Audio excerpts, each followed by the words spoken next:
Hey world, did you know that we wrestle not against flesh and blood, but we wrestle against the rulers, the authorities, and the powers of this dark world and the spiritual forces of evil in the heavenly realms?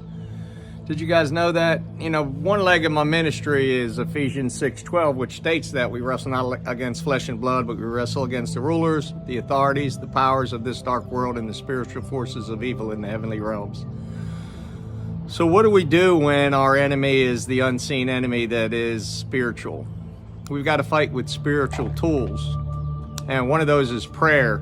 But also in the verses prior to Ephesians 6:12 and 6:10 and 6:11, I think God gives us a little bit of instruction on how we can stand firm. And he tells us to be strong in the Lord and his mighty power. Put on the full armor of God so that you can withstand the schemes of the devil.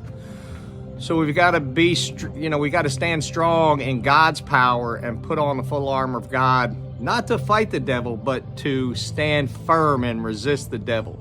In James, it talks about resist the devil and he will flee from you. Draw near to God and he will draw near to you. So it's important in this battle of good and evil, the spiritual battle that's being played out in our society, that we get centered and get connected and lean into God and in his power and put on the full armor of God so that we can withstand the schemes of the devil, and then stand firm for his truth and proclaim it, and don't be silent in the face of evil.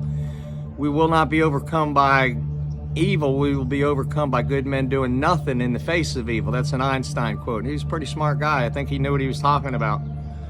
I want to read a little bit out of Ephesians today and leave us with a little promise. You know, when God tells us to be strong in the Lord and his mighty power, and he tells us to put on the full armor of God so that we can withstand the schemes of the devil, and he tells us we wrestle not against flesh and blood, but against the rulers, the authorities, the powers of this dark world and the spiritual forces of evil in the heavenly realms. He says, therefore, and because of all that, therefore put on the full armor of God so that when the day of evil comes, you may be able to stand your ground, and after having done everything, to stand firm then with the belt of truth buckled around your waist and the breastplate of righteousness in place, with your feet fitted with the readiness that comes from the gospel of peace. In addition to this, take up the shield of faith, which can extinguish all the flaming arrows of the evil one. Take the helmet of salvation and the sword of the Spirit, which is the word of God. And then he gives us instructions, and pray in the Spirit in all occasions with all kinds of prayers and requests.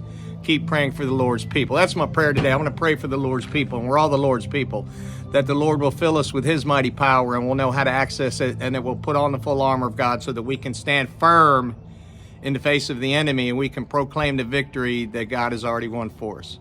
So let your heart rest today and know that God is with you. Spend time seeking his presence, asking his guidance, and using his power to help us to move forward in this crazy world and stand up as brothers and sisters, all of us together, over the evil that's trying to take away our freedom. Stand firm in the faith. Lord, as we go through this day, please fill me with peace, love, and compassion. Fill my family and friends with peace, love, and compassion. And Lord, fill all the earth and all of humanity with peace, love, and compassion. God bless America. God bless the world. Peace officers out.